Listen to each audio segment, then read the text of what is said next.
नमस्कार दोस्तों। इतिहास गवाह है मैं आपका स्वागत है।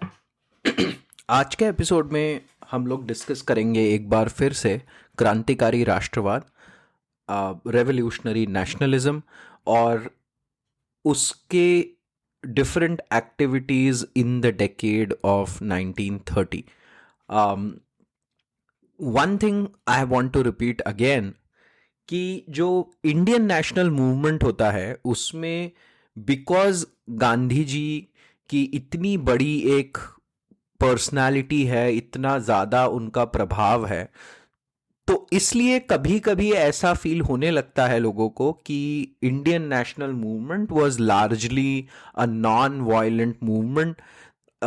और इस कारण से उस मूवमेंट में जो हिंसा की प्रवृत्तियां हैं उनको थोड़ा नज़रअंदाज करके दिखाया जाता है। मुझे ऐसा भी लगता है कि हमारे टेक्स्ट बुक में जो मेथड्स ऑफ गांधी हैं उनका बहुत ज़्यादा कभी कभी जिक्र होता है। इस कारण से बहुत बार जो क्रांतिकारी राष्ट्रवादी एक्टिविटीज़ थी, जो वहाँ की उनके जो उन्होंने जो काम किए, उन्होंने जो बलिदान दिया, सैक्रिफाइस दिया, वो उसकी इतनी ज़्यादा डिस्कशन नहीं होती है। तो एक ऐसा परसेप्शन बिल्ड हो जाता है that it was our Indian national movement was largely a non-violent movement. But actually ऐसा कहना would be an oversimplification। हम इसको बहुत ज़्यादा सिंप्लीफाई कर देंगे अगर हम पूरे नेशनल मूवमेंट को ही कह दे कि वो तो पूरा नॉन वायलेंट मूवमेंट ही था, क्योंकि हर डेकेड में हम देखेंगे, हमने पहले भी क्रांतिकारी राष्ट्रवाद के डिस्कशन में भी यह बात करी है, हर डेकेड में there have been incidences and acts of violent resistance against the colonial powers।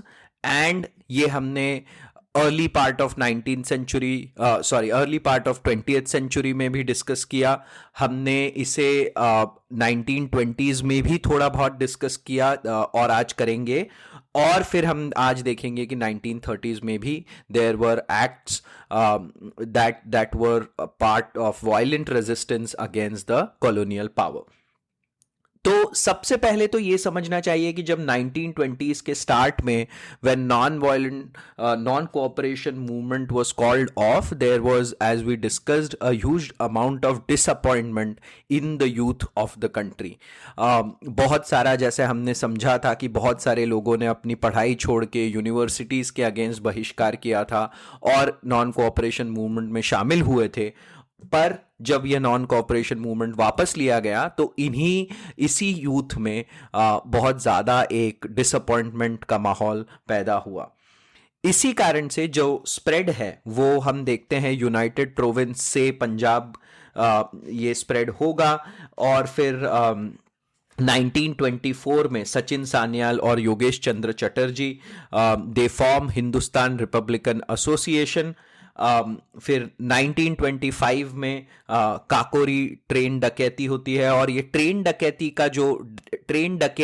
और डकैतियों का जो माध्यम था वो था कि कॉलोनियल पावर के अगेंस्ट डकैती करनी है, गरीब लोगों की डकैती नहीं थी ये। इसको देशी डकैती कहा गया ताकि उसके लिए आर्म्स एंड एम्यूनिशंस या उसके लिए जो रेवोल्यूशनरी एक्टिविटीज़ है उनके लिए फंडिंग इकट्ठा हो सके।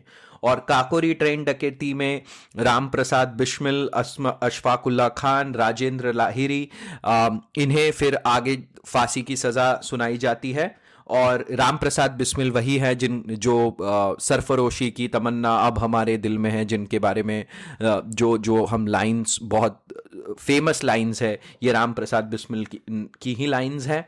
इस समय चंद्रशेखर आज़ाद एक युवा नेता थे, and later on Chandrashekhar Azad और भगत सिंह मिलके जो आपका एचआरए होता है, हिंदुस्तान रिपब्लिकन एसोसिएशन, उसको रिफॉर्म करते हैं।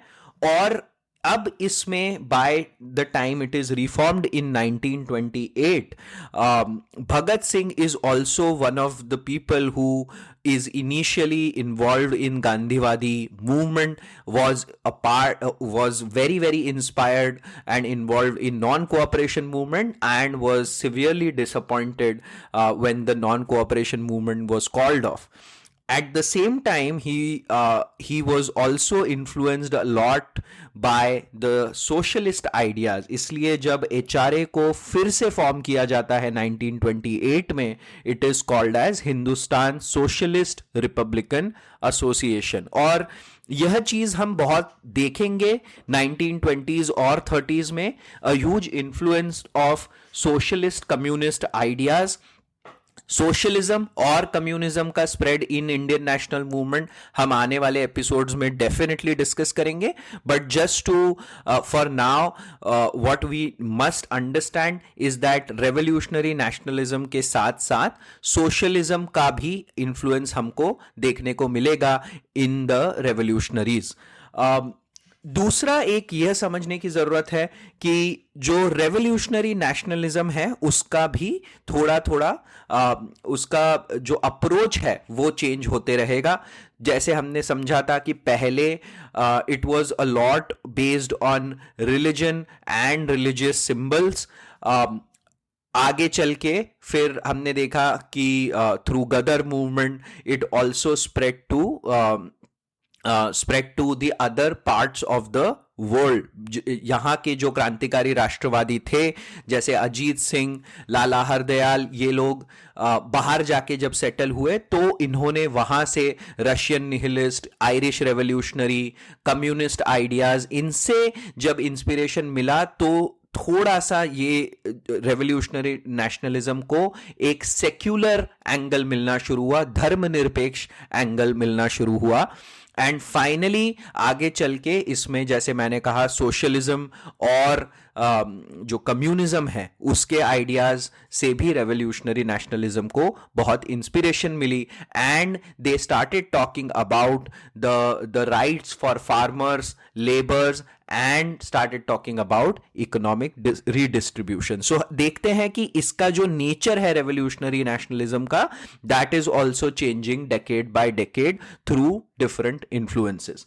तो हमने पहले तो अभी डिस्कस किया था कैसे यूनाइटेड प्रोविंस से पंजाब में रेवोल्यूशनरी नेशनलिज्म फैला। फिर बंगाल में हमने शुरू में अर्ली पार्ट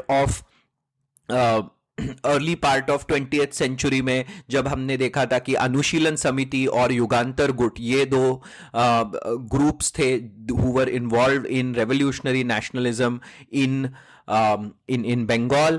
फिर बाद में 1922 में after the aftermath of calling of non cooperation, Bengal में भी यह रेवोल्यूशनरी नेशनलिस्ट वापस से रीग्रुप होना शुरू होते हैं। And through press they started spreading the revolutionary ideas again. By this time they also started working on the village and provincial level। and ऐसा कहते हैं कि जो चितरंजन दास थे, CR Das, kind of acted as an emotional link between Congress and the revolutionary. So जो कांग्रेस की activities थी which was to spread the base of Congress at a village level, at provincial level, उसका फायदा रेवोल्यूशनरी नेशनलिस्ट ने भी काफी उठाया। आगे चल के during civil disobedience movement Chittagong ordnance factory पे वहां के एक शिक्षक जो होते हैं सूर्य सेन, वो एक विद्रोही गुट क्रिएट करते हैं और वहां पे फिर वो जाकर चित्तगोंग ऑर्डिनेंस फैक्ट्री पे कब्जा कर लेते हैं। They called it an Indian Republican army. And फिर उन्होंने एक स्वतंत्र सरकार का, जो अपनी ही एक टेम्पररी स्वतंत्र सरकार का गठन किया जाता है, जिसके राष्ट्रपति स्वयं जो शिक्षक सूर्य सेन हैं वो होते हैं। इनमें there are two prominent women also involved, Kalpana Dutt and Preetilada Vadedar. What these women are involved in mainly is the comprehensive involvement through to support this movement in the adjacent villages। यहाँ पे women अपने leadership को देखने को मिलता है जहाँ पर they start creating armed resistance against the British in the adjacent villages।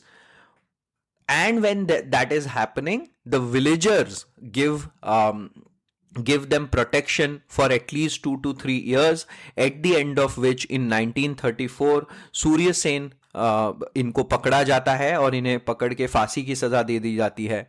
इसी समय अगर आप देखेंगे तो 23 मार्च 1931 के आसपास जो हमने बात किया था, भगत सिंह, राजगुरु और सुखदेव को फांसी की सजा भी दी जाती है। आई थिंक थोड़ा सा हमने इसका डिस्कशन गांधी आयरविन पैक्ट के समय भी किया था, बट थोड़ा यह समझना जरूरी है कि इनकी जो गिरफ्तारी थी वो गिरफ्तारी हुई थी सेंट्रल लेजिस्लेटिव असेंबली की जो मीटिंग थी उसमें बॉम्ब फेंकने के लिए, और वो बॉम्ब में किसी की जान नहीं गई थी। They had bombed this place to get attention towards the passing of 2 bills, public safety और ट्रेड डिस्प्यूट बिल को जो पास किया जा रहा था उसके अगेंस्ट में इन्होंने वो वहां पर बॉम्ब फेंके थे। बट जब ये लोग गिरफ्तार हो जाते हैं तो इनको द लाहौर कॉन्स्पिरेसी केस को फिर से ओपन कर दिया जाता है और उसी के चलते फिर इनको आगे चल के फांसी की सजा सुनाई जाती है। Then we also know about Jatin Das. Jatin Das ने एक्चुअली जेल में रहकर 55 डेज का फास्ट किया था and ultimately he basically he passed away at the end of those 55 days, और इससे पूरा का पूरा देश सन्न रह गया था। इनका बस एक कहना पड़ रहा था कि the people who were arrested, the revolutionary nationalists who were arrested, were being treated like terrorists. Instead of that, they should be treated like political prisoners. ये बहुत ही इंपॉर्टेंट बात है, क्योंकि जब हमने पहले भी रेवोल्यूशनरी नेशनलिज्म डिस्कस किया है तब ऐसा मैंने कहा था कि बहुत दिनों तक, बहुत डेकेड्स तक इन एक्टिविटीज को टेररिस्ट एक्टिविटीज की तरह लेबल करके देखा गया, उनका परसेप्शन भी एक टेररिस्ट एक्टिविटीज की तरह रखा गया। बट बाद में जब एक्चुअली वर्ल्ड में टेररिज्म और फंडामेंटलिज्म का राइज हुआ तब लोगों को समझ में आया कि this was more a revolutionary nationalist activity. और जतिन दास उस समय भी यही कहने की कोशिश कर रहे थे कि we should be treated like political prisoner and not normal terrorist. उसके बाद फेब 1931 में हमें पता है कि अल्फ्रेड पार्क में, इलाहाबाद के अल्फ्रेड पार्क में चंद्रशेखर आजाद को भी घेराबंदी करके police he is shot there. तो इस तरीके से हम देखते हैं these were the activities that were very very that kind of got the national attention in 1930s। And we also discuss कैसे यूनाइटेड प्रोविंस, पंजाब और बंगाल में हमें रेवोल्यूशनरी नेशनलिज्म की एक्टिविटीज देखने को मिलती हैं। I want to take some time now to discuss about Bhagat Singh. और क्योंकि देखिए भगत सिंह के बारे में मतलब जब डिस्कशन होते हैं तो बस थोड़ा सा मतलब हम देखते हैं कि उनका जो रेवोल्यूशनरी नेशनलिज्म वाला पार्ट है वो काफी डिस्कस किया जाता है। But the fact is that Bhagat Singh was not just a revolutionary but a very very profound thinker for his age. वो बहुत ही यंग एज में एक बहुत बड़े प्रोफाउंड थिंकर थे। उन्होंने समाजवाद, सोशलिज्म और सेक्युलरिज्म इन दोनों पे को बना, बेसिकली दोनों को बेस बनाकर राष्ट्र निर्माण, नेशन को फॉर्म करने का एक अल्टरनेट फॉर्मूला देने की कोशिश करी थी। उन्होंने यह कहा था कि basically the violent methods are only until the time this idea is developing and we become free of colonial powers.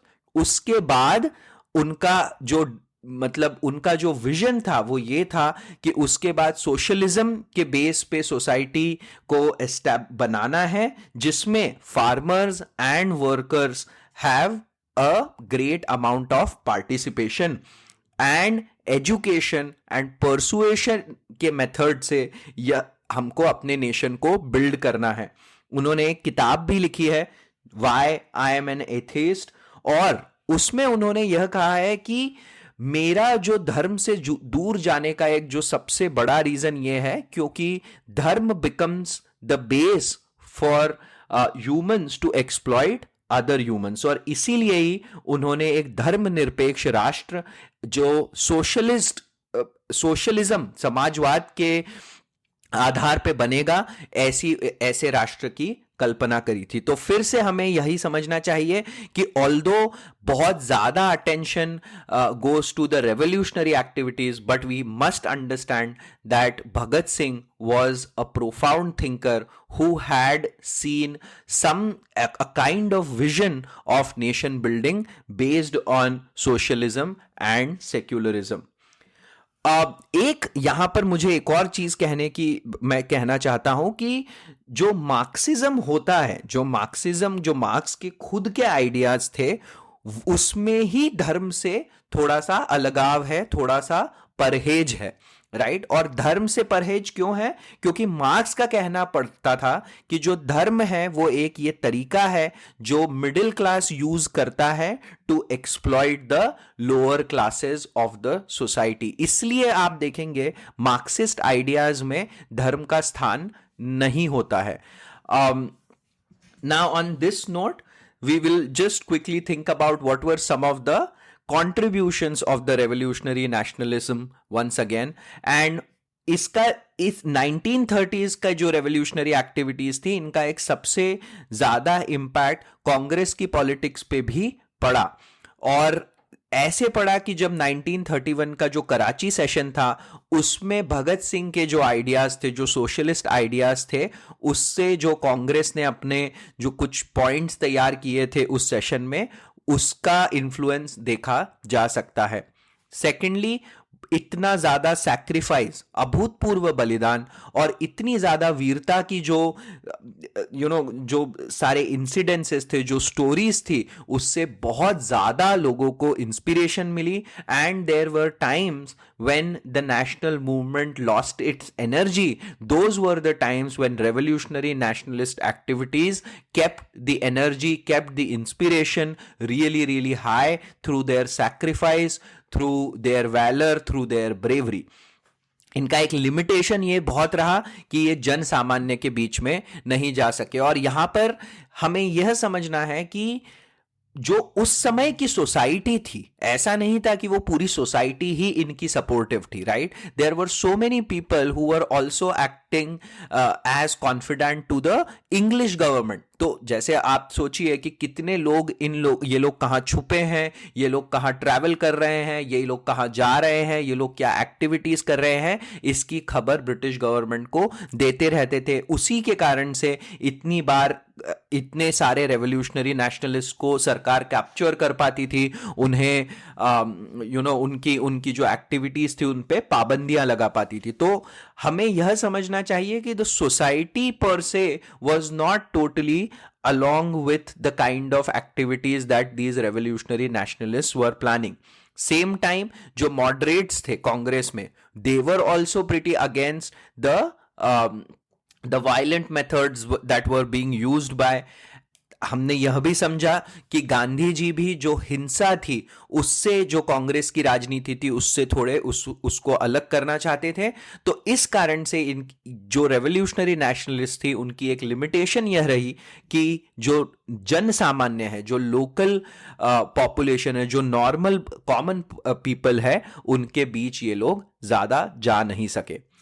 आज थोड़ा सा यह एपिसोड हमारा यहीं पर हम समाप्त करेंगे, और अगले एपिसोड में थोड़ा सा हम डिटेल में डिस्कस करेंगे द कम्युनिज्म एंड सोशलिज्म का जो rise in Indian politics. So basically that will be our discussion topic for the next episode. Until that time, thank you, जय हिंद।